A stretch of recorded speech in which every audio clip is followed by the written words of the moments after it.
want to start with a joke today. Our friend Mike Amelie keeps me in the jokes. I'm going to share one of his. Char's going, no!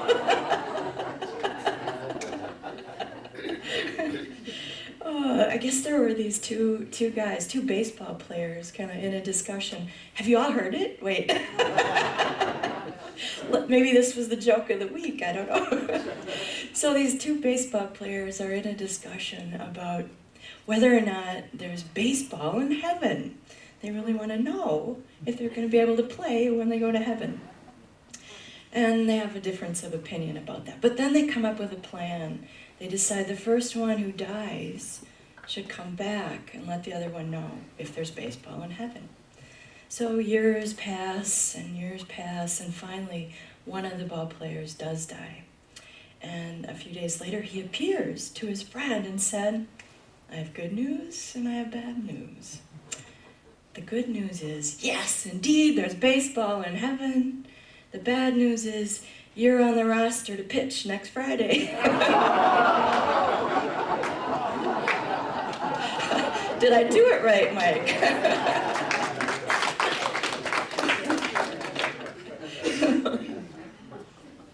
The challenge will be to see if I can make that joke mean anything in this talk. We're carrying on today with Robert Brummett's Living Originally book. We started this book in the fall. We've been taking it very slowly, about a chapter a month. 10 spiritual practices to transform your life. And I don't know about you, but I've really enjoyed this book and taking it slow and going deep with the lessons from it. This morning, the chapter that we're working on is Living in the Heart of Desire, one of the special practices. And it starts out by introducing two opposite perspectives. Isn't that just like unity? Unity path is not for sissies, you know. We're called to think for ourselves, especially when teachings contradict and when easy answers and traditional interpretations just don't ring true for us anymore. So H. Emily Cady, some of you may have heard of her, she was a New Thought writer and a homeopathic doctor in New York City. She lived during the mid-1800s into the early 1900s. I think she died in 1941. But her writings were used as the correspondence course lessons in the early years of Unity.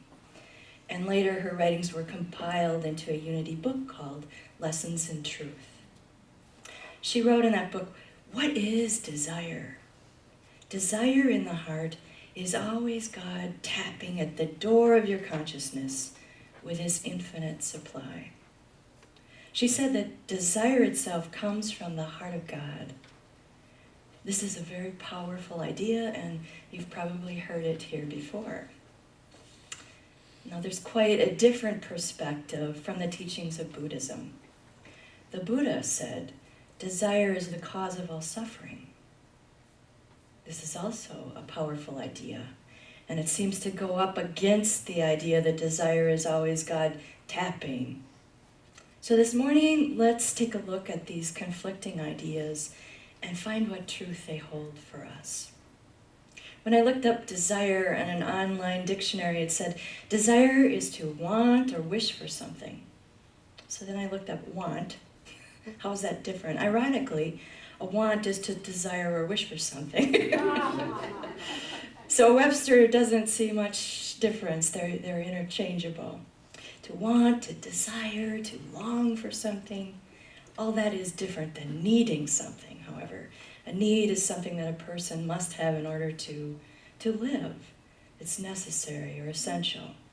A desire isn't essential, but desires are so very important to us, aren't they, in shaping the lives that we want to live.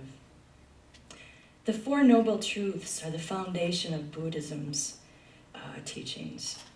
Desire is the cause of all suffering relates to the second one of those Four Noble Truths. If you translate that sentence in Sanskrit, the word for desire means thirst or craving. Craving implies a desire with attachment, to the object of desire. And craving taken to its extreme is addiction. Desire is a necessary part of life. I think even animals have desires. But desire with attachment, now that can cause us some trouble. The Buddha says we suffer when we feel attachment to the object of desire. Another quote from the Buddha says, "People compelled by cravings crawl like snared rabbits." We would rather hop, wouldn't we? I can really see that as a visualization. You limp along with your attachments and your addictions to things. But if you're living from the heart of desire, you're hopping and springing and free with the spirit inside you. Suffering comes from attachments, regardless of whether we get the object of desire or not. It doesn't matter if that object is good or bad, if it's healthy or unhealthy, if it's valuable or not. If we're attached to something, we suffer. Now, an object could be a role, an identity, a relationship, a substance, a drug, a food, a house, a special achievement, money, anything you can get overly attached to. And when we feel attached, we are open to suffering. Attachment sounds like, I'll be happy when da-da-da-da-da happens in my life. I'll be happy when I can buy that new whatever. If we don't get what we want, we might feel angry or disappointed, and we suffer because that attachment involves possessiveness and fear of loss. We might feel anxious about the possibility that someday this will end, someday this thing that I love will be gone. Or we might fear that we won't get enough of what we need. We suffer when we don't have what we want yet. We're possessive sometimes of that something won't be ours anymore, we'll lose it. And sometimes we're even envious of what somebody else has that we don't have. These are all pretty common human experiences and thoughts that go through our minds. But deep down, don't we know that nothing is permanent? We know that. Our possessions, our cars, our homes, our relationships, even our bodies are a gift, aren't they? They're temporary gifts. This chapter and so many of the chapters are very intellectual, and I keep wanting for examples and life stories to illustrate what's happening here, what he's trying to explain. So I'm going to take an example again from my own life, and I think I've probably shared this before, so bear with me. Here it comes again. Long ago, when our kids were small, my husband and I went through some marriage problems, and we separated for about 1.5 years. And it looked like divorce was inevitable. And you can imagine it was a very dark and difficult time for all of us. Part of my growth then was to explore my feelings about my inner conditioning, about the importance of marriage, the importance of staying married, what commitment meant, what it meant to be a good parent, all of that going through that internally. So it created this world of pain and suffering. I loved my husband, but I needed to let go of the attachments. At that time in my life, in that place on my spiritual journey, I came to a new place, a place of knowing that I could go on loving my husband and still divorce him. That loving him didn't mean I had to stay attached to a marriage that didn't work, to a marriage that was unhealthy. That was big growth. Another piece at that time of my life, I had to let go of another attachment. I adored our home, and I held a belief that our kids needed the stability of that house, their bedrooms, that neighborhood, that school. You know, I thought that I needed it too, in order to live that happy, normal adult life. So I needed to explore my beliefs about safety and wholeness and lots of conditioning. So, and I let go of the attachment that I held to that specific house and all the beliefs that I held about what a family needs for this ideal American dream. I came to a place of knowing that with Spirit, I would be able to provide the love and safety, the stability that my kids needed and that I needed with Spirit. With Spirit, we would always be home, no matter what house we lived in. Brummet says we need to let go of attachment to what we think we need so that what we really want will become clear. And he says what we really want, our ultimate desire in the heart, is to know and experience and live from the Christ within us.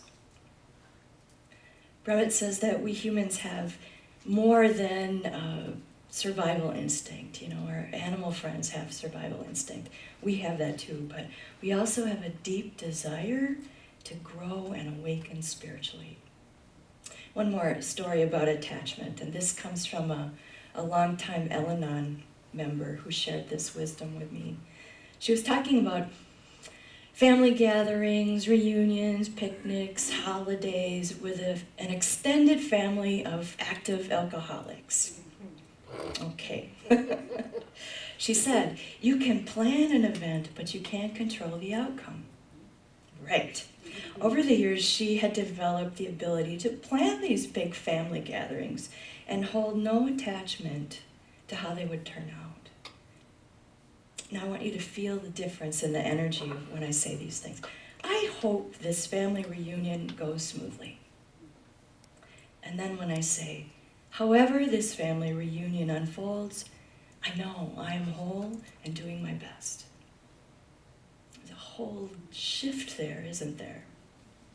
And that's what that attachment and self-love can do. We feel calm and grounded and empowered when we're engaged with our desires and longings and wants, but we're not attached to a specific outcome. So let's look again at Emily Cady's words. She wrote, desire in the heart is always God tapping at the door of your consciousness. Desire in the heart comes from the origin of our being. It comes from that eternal flow of source. Brahman asks us to picture the desire of the heart like clear, pure spring water pouring out from an underground spring. Just luscious, pure water. Fresh, living water from the source.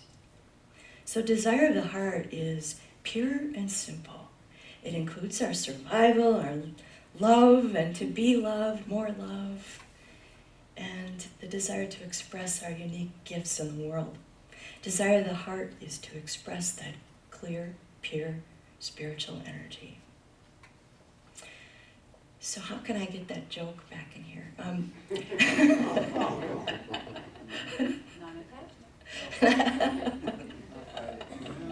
So you may wonder, if desire is this knocking at the heart, how come there are things like suicide bombers? How can their desire be, it's conflicting with our desires for peace?